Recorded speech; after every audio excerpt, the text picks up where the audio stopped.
Welcome to Season 3 of This Is Your Life in Silicon Valley, a podcast about the Bay Area, technology, and culture. I'm your host, Sunil Rajaraman, and I'm joined by my co-host, Yasha Kakis-Wolf. Hey, this is Your Life in Silicon Valley, the podcast, and today is actually a pretty special day for us. We've been doing the podcast now for over a year. We're in our third season. We've had an amazing set of guests. And tonight is our first live podcast recording. So we're actually sitting in a room right now that feels like it has air conditioning, which is very different than the closet that Steve and I usually lock ourselves in as we're doing interviews. And we've got about, looks like 7,000 or 8,000 people that are here with us, which is pretty amazing. So thank you to everybody here. And we happen to be live from the Battery, which is an absolutely amazing membership club and a beautiful space here in San Francisco. So we're pretty excited, right, Sunil? Yep, and we have a great guest today. Who's the guest, Sunil? Mayor Libby Schaaf of Oakland.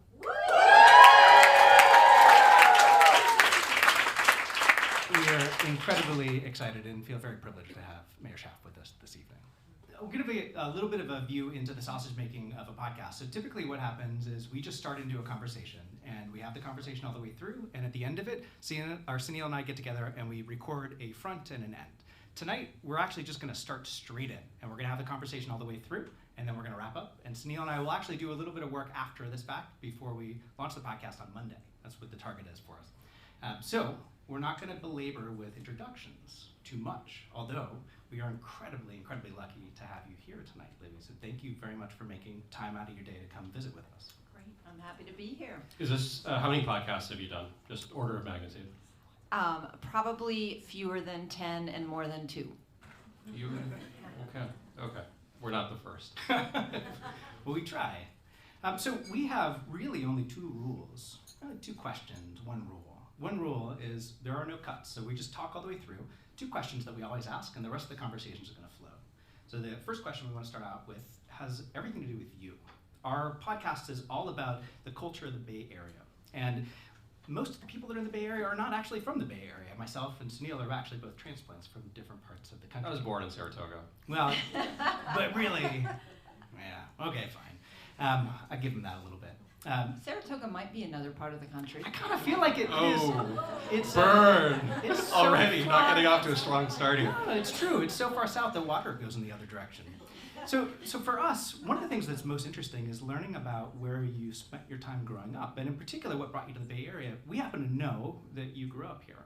So we'll change the question up a little bit. You grew up here in the Bay Area. Talk about your life growing up, and really one question on top of that. At what point in your life did you say, I knew I was going to be the mayor of Oakland? Was it like 6 years old? No, it was like 5 years ago. Actually, it was like on election day 4 years ago when I knew.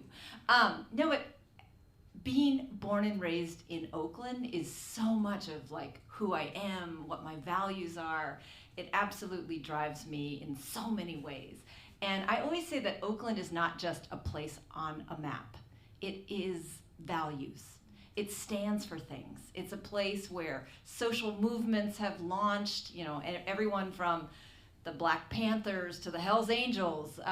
It's a place that believes in protest, and it also has this gritty authenticity that I love so much and I fight every day to preserve. It's full of artists and creative energy. It still has a working class ethic, but it's going through an amazing moment of change. But first and foremost, Oakland has always been hella proud of its diversity. That is something that I grew up just knowing that I lived in a very special place. And I always remember this moment. I was a Girl Scout growing up, and I went on this international encampment, and I was a little disappointed. I'd ask people like, I'm from Oakland, do you know where that is? And not everybody would know until I brought up our sports teams. Sports always locate people.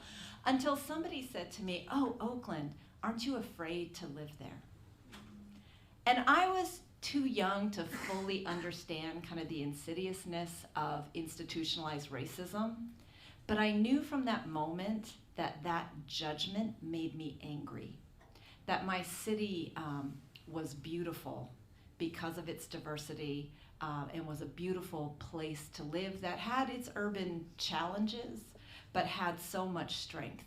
And so just lifting up the beauty of my city has really been a lifelong passion. I think it's a super nice way to talk about Oakland, but I wonder, has that always been your view of Oakland? Was there ever a point where you're like, nah, I think I'm ready to go somewhere else? No. Never. Now, I went away for school, partly because Oakland was full of distractions, but, I kept on always coming back. Like, I just couldn't be away for long. I love my city. I believe in it. So I'm really interested in this question of, okay, we all have jobs. Or I think everybody, or most people have jobs. But you wake up, you're mayor of Oakland, okay? One of the top 50 metropolitan areas in the United States. Just very tactically, what does that look like? Do you have a group WhatsApp with the other top 49 mayors? Are you chatting with each other about problems? What do you wake up and actually do? I have these mornings where as I'm driving to work, like maybe I'll check my texts before I go in, or I'll check newspaper headlines. I'll get some calls on my way to work. And I like to say there are days where by the time I've arrived at work, I've had 3 flaming bags of shit thrown in my window. So that's part of being the mayor of any city. Every day it's a new adventure. And, I run a police department. I'm in charge of the road conditions. I mean, there are a lot of challenges, places for missteps that are part of my daily life. But is there like a support group for mayors? Well, my first support group is my family. I have 2 very darling children and an amazing partner who is just an advanced version of what a man should be. I have an incredible team around me in the mayor's office, and that, I never make big decisions alone. But yes, mayors do talk to one another, and particularly in times of crisis. I reached out to Bill Peduto, the mayor of Pittsburgh, with the horrible shooting in the synagogue, as someone who's gone through a massive loss of life tragedy myself. Or many mayors reached out to me in the wake of the Ghost Ship fire. So yes, we do take care of one another. We tell our stories that only we can get. We lean on each other. So scare us a little bit here. So we all know the scariest thing that can happen with our commander-in-chief. A decision could lead to drastic ramifications. Let's just say you decided to make the biggest and worst decisions possible for Oakland that could affect as many of us in the Bay Area. What would that decision be? Like, what's the scariest thing here? Dropping the nuclear bomb on Oakland. That would be bad. It's probably not out of the question with this particular commander-in-chief. We've definitely had our words with one another through Twitter and through the media. You may remember when he was running for president, he actually said that Oakland was one of the most dangerous places on the planet. And I was very shocked when I looked up at the TV screen in the airport waiting area and saw my tweet response, which was that no, Donald Trump's mouth is the most dangerous place in America. Are you a social media person, or? I was afraid you were going to ask me this question. Social media and I have a challenged relationship. I think we need a little couples counseling. When you are a politician, social media is a very, very angry, upsetting place. And I mean that in a couple ways. One, it's really frustrating as someone who is trying to resuscitate any faith that you all might have remaining in elected officials, particularly in this day and age. And when there's a lot of mistruth on social media, it's very frustrating. But even more than that, particularly because of my little battle with the president and my very outspoken position on being a sanctuary city, of which I'm very proud, and really wanting to protect and make feel safe every member of my community, regardless of where they came from or how they got here. I've had people post pictures of my children on social media and say that they hope an illegal kills them. Those are things that are really disturbing, and I will be honest with you, I give elected officials advice that as a mental health gift to yourself, stay off social media. I think that's good advice in general. So let's talk about Prop C.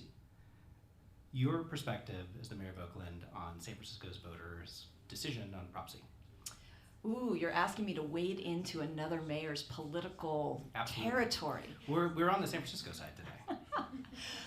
Listen, I think it is very difficult for anyone who lives in the Bay Area to take a position against more resources for homelessness, period.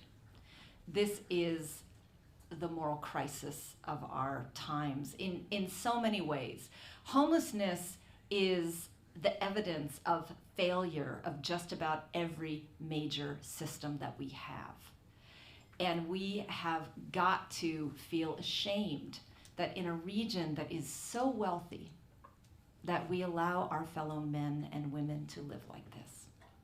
Now that said, obviously as someone who's in government, there's a lot of devil in the details, and how those resources get allocated are really good questions.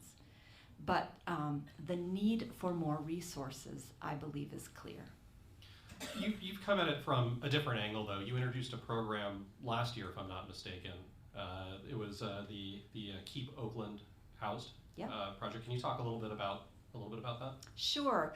And let me start with the proposition that I believe to really change the world and to do it at some reasonable amount of time, public-private partnerships are the way to do it. Because government was designed to be stable and predictable, which means we don't change quickly.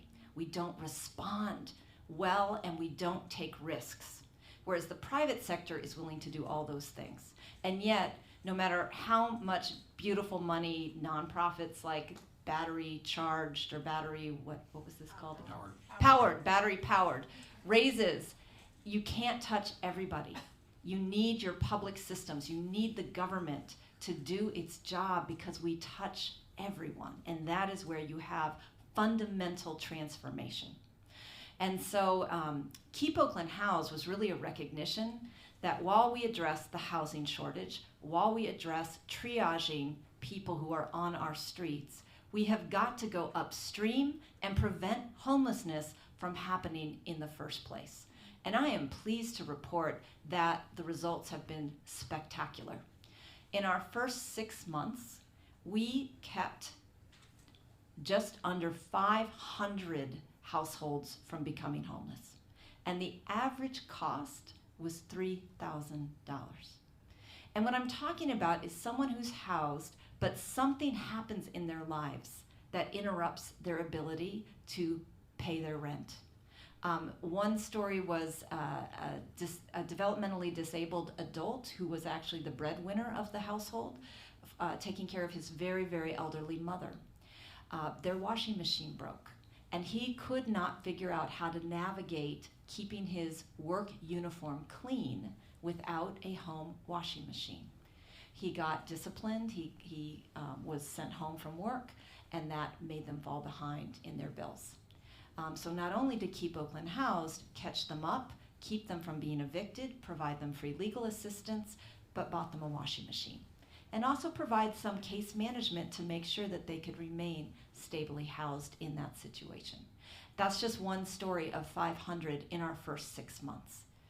Is there a city or a place we can point to outside of the Bay Area that's doing a good job handling this problem? I feel like every pundit has a take, just like everybody has a take on how to fix Facebook and social media right now, right? That's the latest one. But you have so many smart people weighing in on this subject. It's the journalists, it's the mayors, it's everybody. Does anyone have it figured out or more right than somewhere else? I think the best examples are outside of the United States. We have cities, particularly in Northern Europe, where homelessness does not exist. Housing, shelter is a right, and the government invests in that. Just like we invest in roads and a sewer system and all sorts of public systems, housing is considered public infrastructure. And I think that is the type of mindset that we need to start shifting towards.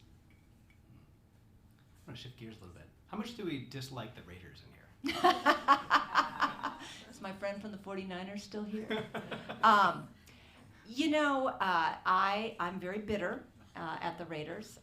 As you know, born and raised in Oakland, stood in the rain at their last Super Bowl victory parade when I was in high school, only to see them leave for Los Angeles the very next year. Got them back at a price that was really unreasonable, and now they're screwing us again. So I'm very bitter. We made a very, very reasonable bid to keep them here with Ronnie Lott and a group of privately financed folks that were going to help us build that stadium. And I believe that the NFL definitely deserves to be sued for really abusing fan loyalty, abusing the brand where a team and the place that it represents are inextricably linked, especially when you're talking about Oakland and the Raiders. Yeah. Well, you talked about earlier on how sports sometimes are the waypoint for how we recognize where people are or can help people relate to us. So what do you do next? I know the NFL is not the only sports team that anybody cares about, or the Raiders aren't. But no, and I what do you think about next? the NFL is engaged in a little bit of questionable decision-making lately. Just a little. Some other topics or issues. So I'm working very, very well with our baseball team. Yeah. And we're very excited about a waterfront ballpark right next to Jack London Square where the ferry lands. You San Franciscans can just get your cocktails on the ferry, arrive at an A's game. You'll be so happy. And the views are spectacular. So that is actually proceeding extremely well. I think the A's, Dave Cavell is like the Energizer Bunny, has a great attitude, really is listening to the community about what the community needs out of this project. And then the Warriors. I actually take great offense when people put the Warriors and the Raiders in the same sentence to say, oh, both your teams are leaving you.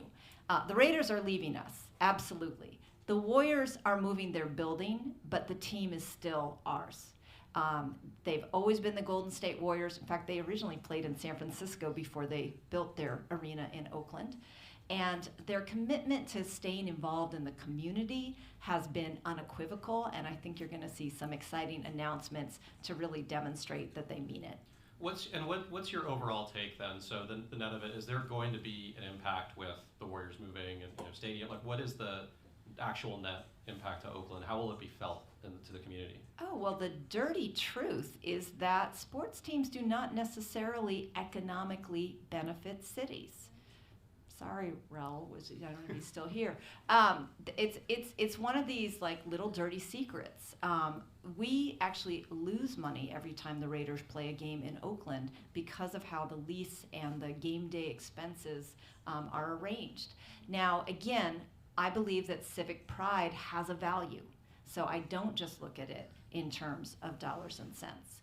But I believe that Oakland, with a new A's ballpark, very exciting at the waterfront, still the home of the phenomenal Golden State Warriors. I mean, how fun is it to watch these guys play?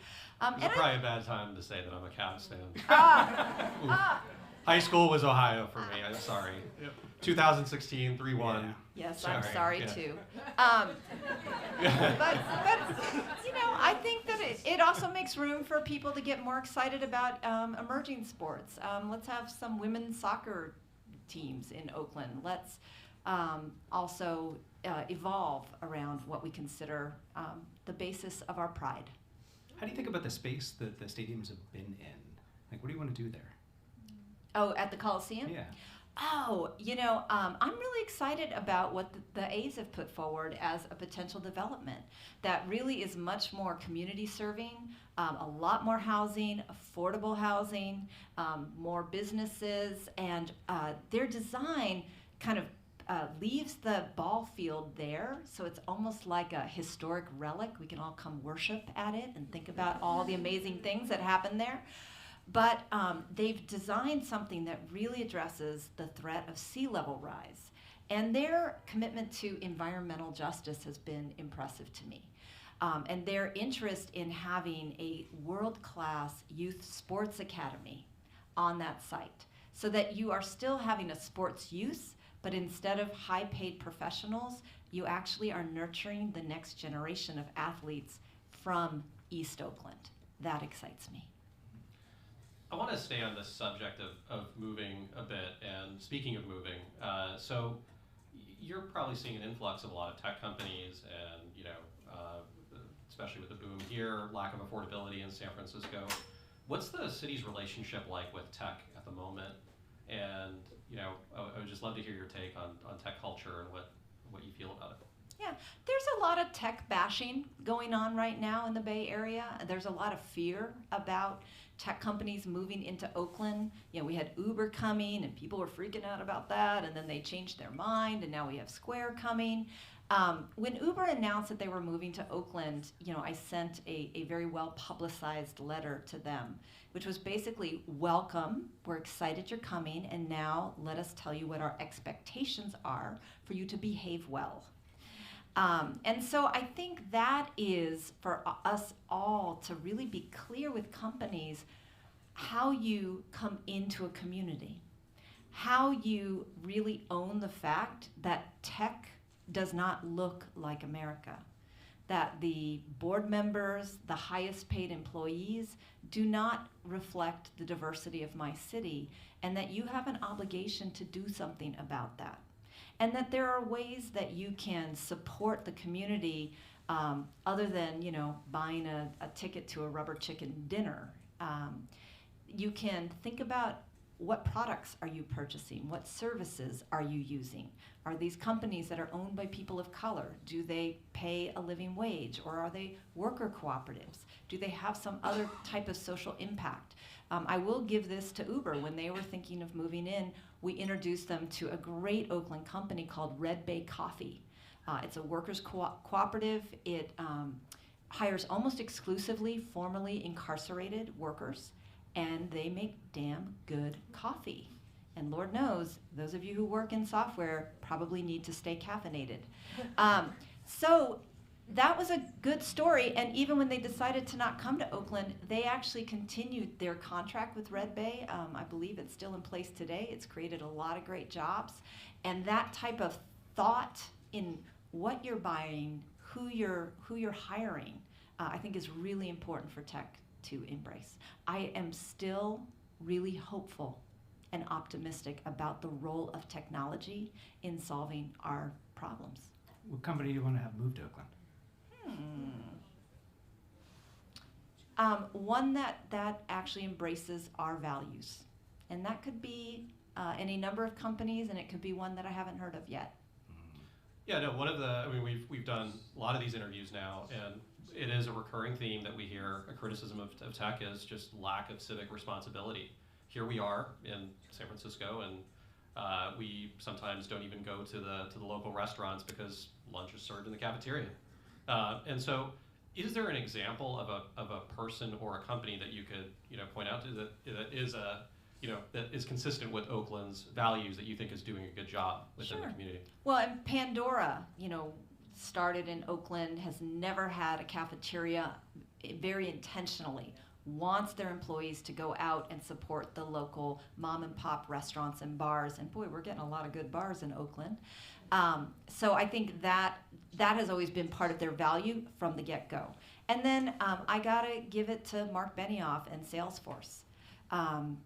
His very intentional analysis of the gender pay gap, his actually wading into politics, his going into Indiana and saying, if you do not remove this homophobic legislation, I'm pulling my company out of your state. Like, that is brave. And he threw down on Prop C. The fact that Salesforce was going to be like the 6th highest taxpayer under Prop C, the fact that he put millions of dollars into actually getting it passed, that is pretty phenomenal. I think that type of attitude, that you have a responsibility not just to your shareholders, but to your stakeholders. That your company cannot succeed if it is in a community that is failing. That is the type of thinking that we need. Yeah, I know we touched on this earlier, but on the other side of that was Jack Dorsey. And if memory serves, and I got to fact check this, just let me edit after Tyler. But Mayor Breed was on the Jack side of the argument, was she not? Did you have a conversation with her about that? After the election was over, I did. I think the devil is in the details. Sometimes you can be for the cause or the issue, but against the specifics about how you have to address it. And I think that was her distinction. After the passage of the measure, she's actually fought to try and get it implemented. So I think she's come around on that issue. And again, we all have got to work closely together. And I think you're going to see a lot more regional conversations around tackling homelessness. Sam, London, and I are constantly in contact. But to really look at the Bay Area, because people often don't just stay within one jurisdictional boundary. We really have to see our interconnectedness and our interdependence. I think Benioff's like the political darling of the Bay Area as a tech CEO. We actually heard, was it you, Sunil, that said that he's thrown his hat in the ring for the 2020 election also? This is no. Who's not running for president? Yeah, right? Yeah, like, I right. think you wanted to say that. No, I'm just kidding. Do you have an announcement to make, by the way? No. I'm all about Kamala. Kamala. I love Kamala Harris. Just making sure, because we've heard. She's my hometown girl. There's rumors. Yeah. So you mentioned bars and restaurants in Oakland in particular. Yeah, I heard I was going to have a glass of wine at this podcast. Come on. So Neil and I like to keep it very straight and steady with our glasses of water. In all seriousness, though, top 2 restaurants. You're kind of every week, I want to go to this restaurant in Oakland, and this is a special event. I want to take my family out for a nice meal. Top 2 restaurants in Oakland. It's really bad to make the mayor choose favorites. Yeah. Oh, well, they're you're just all trend my setting. You're not favorites. choosing a favorite. Just trend setting. Why don't I just give examples of the 2 most recent restaurants that I've eaten at? Right. Okay. My favorite business lunch restaurant is a wine bar called Downtown Wine Merchants. That's because it's right across from City Hall. But it actually has really good food. And on Wednesdays, Maria makes homemade enchiladas that will knock your socks off. And then for a more fancy dinner, I recently took my former chief of staff, Tamika Moss, out to Duende, which is a Spanish fare. It's in the old Floral Depot building. That's this beautiful old Art Deco building, and it's right in the heart of all the bars and scene that's going on in Uptown, on Telegraph, right across from the Fox Theater. Those sound like favorite restaurants to me. Thanks for picking the favorites. I'm just kidding. I have no favorites. I love them all. So Mayor Schaaf, I have a confession to make. So I do this thing. Okay, so we live in San Mateo now, my family, and I go on Redfin. I do this once a week. Okay, and I look at where I can move, and I look at real estate in the Bay Area, and I have this negotiation with myself as to, okay, I could still live in Oakland and reasonably commute to San Francisco if I had to, etc. Does anyone else do that? I'm curious, just by show of hands. Everyone does that. Okay, all right. So give us the sell on the East Bay for those of us who don't live there. Just if you had to sell Oakland or the East Bay. Oh man, I have never seen a city that has a more inspiring mix of raw nature. Like if you like nature, like redwood forests and streams and hiking up in the hills, there is a ton of nature in Oakland. And yet you are in the middle of one of the most vibrant, hopping, hip, urban centers in the country. And the international flavor, I mean, again, Oakland just like last month was named the most racially and ethnically diverse city in America. And it's not just that, though that's the only kind of diversity. It's diversity of genders, gender identities, family compositions. I mean, just it's all there.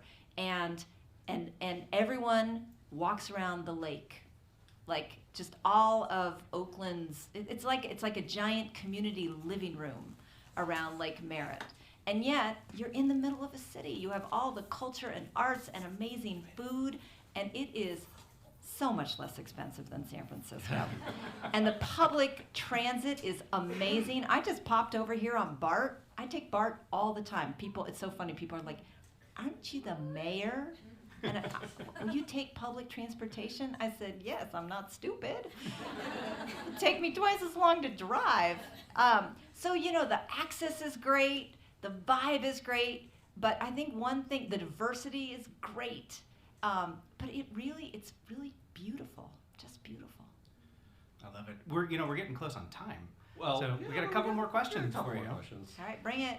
So in the Bay Area, as the mayor of Oakland, what is the topic that you want this audience, mostly San Franciscans, it looked like for our listeners, maybe about a quarter raised their hands as they commuted in from Oakland here to San Francisco. So I'm going to assume that the rest of you that are here in our audience are from San Francisco in particular. What's the one topic that you want San Franciscans to know about that's important to Oakland? Institutionalized racism. I think it is something that we don't notice enough of. And when we look at our housing policies, when we look at homelessness, when we look at the criminal justice system, there are forms of oppression that have just been baked into the system.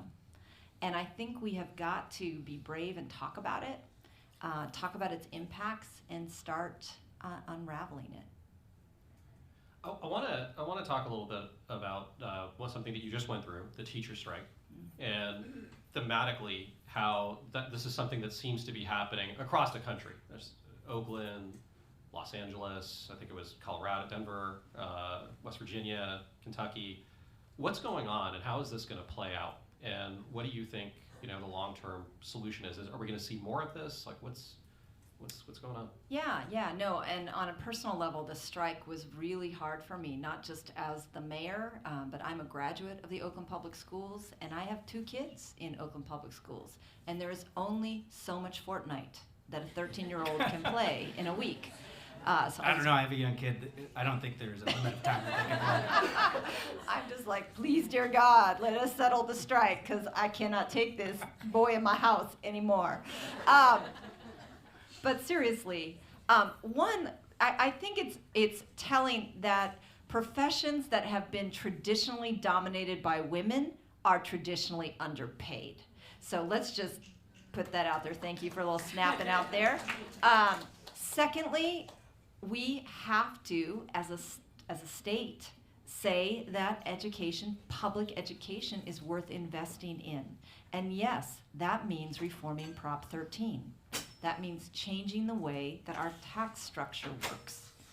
And so it pained me because there was so much anger between the officials of the district and the elected school board and the teachers.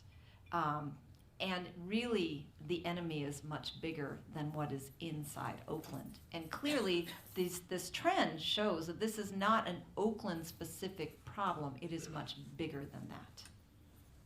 Yeah, and cost of living. I mean, it's crazy. I think I read somewhere what it's now even so in San Francisco, it's well over $3,000 to rent a 1-bedroom, and in Oakland, it's sort of approaching that. I mean, again, they're just kind of struggling with what is the long-term fix. And well, I'll talk about 2 things. I mean, one, it's time that we all take responsibility for the fact that we all play a role in educating our children. It's not just the job of the public education system. One of my big passions in Oakland is something called the Oakland Promise. Where we are literally giving newborn babies that are born into poverty $500 college savings accounts and financial coaching for their parents. And then there are different supports all the way through different points of people's lives, all the way to having personal mentors for kids that get into college, including community colleges, and multi-year scholarships to make sure that kids don't just go to college, they get through college. And that's an investment that we as a city have made in partnership with a lot of philanthropy. So I think that kind of attitude, investing in opportunity investing in things that break intergenerational poverty is part of the question, because we need higher earners to afford this expensive Bay Area. And then we've got to lower the cost of housing. There are a lot of things that have increased the cost of living, but nothing compares to what has happened with rents in this Bay Area. And we know that that's not just an affordability issue, it's also a supply issue. And we've got to build. Oakland's doing its fair share. We got more than 9,300 units of housing under construction. For the first time ever, we built more housing in Oakland last year than San Francisco did. So we have a final question that I'm going to prep you on, and then I'm going to ask you another question, and Sunil might as well. Just because, to be fair, there's a little bit of skepticism in the audience here. To be fair, you said, hey, I'd like to spend time away from social media, so we'll give you a little bit extra time to think about this. We ask all of our guests as we close out each show, who is the follow person, organization that you think everybody that's listening should actually go out and follow? Could be on Snapchat, Twitter, Instagram, wherever you spend your time. Facebook, could be watching the news. That's easy. Me. I like that. Okay. Well, next you don't have to question. answer that yet, but let's talk about you. So when you finish your term as mayor, what do you do next? That's such an impolite question. Yeah, right? I honestly have no idea. I really don't. State, national politics? The one thing I promise you, and I've worked behind the scene in politics long enough to have seen people that were running for their next job while they were doing their current job not very well. And so I have always promised myself that if I ever had the incredible honor of leading my hometown, the city that I have been madly in love with all my life, like I will cross that finish line in an exhausted heap of gelatinous mess because I will have just taken every ounce of energy of every cell of my body to try and make my city a better place. And I have no consciousness beyond that very single mission. I'm inspired. I think I'm going to move to Oakland now. That's inspirational. If that isn't inspirational, I don't know what is. Yeah. What part? The gelatinous mess part? Yeah. That's usually me every night on the couch watching Netflix, falling asleep to The Sopranos. So let's pin you down to the social networks that you spend your time on. And yeah, everybody here is going to follow you, obviously. If you're not already, you're going to pull out your phones and do that in a moment. But who should we all be paying attention to? Okay, not Donald Trump. Clearly. Thank you. Gavin Newsom, Kamala Harris. I mean, I think these are two of the boldest leaders that I have seen. There are so many politicians that play it safe. And these are two people that have courage. And I think we need to support them. Because if you go on a politician's social media feed, you will see like the daggers and the yuckiness, like I said, threats to your children's lives. So please give people love for actually sticking their necks out. Reid Hoffman said to me once, "Thank you for throwing yourself on the hand grenade of public service." So yeah, I would say Gavin Newsom and Kamala Harris. All right, I just have to ask. Okay, I'm throwing another one. Okay, I'm curious to get your technology take now, just as okay. So let's just say, and you don't have to say anything bad about Mark Zuckerberg or whether you think you should be running Facebook or not, but let's just say you could put a CEO of Facebook in right now. Somebody decides to step aside. Who do you think would be a great CEO of Facebook? What about Jen Pahlka? Jen Pahlka is the founder of Code for America, and she really believes in the power of technology to transform government to truly be for the people, by the people.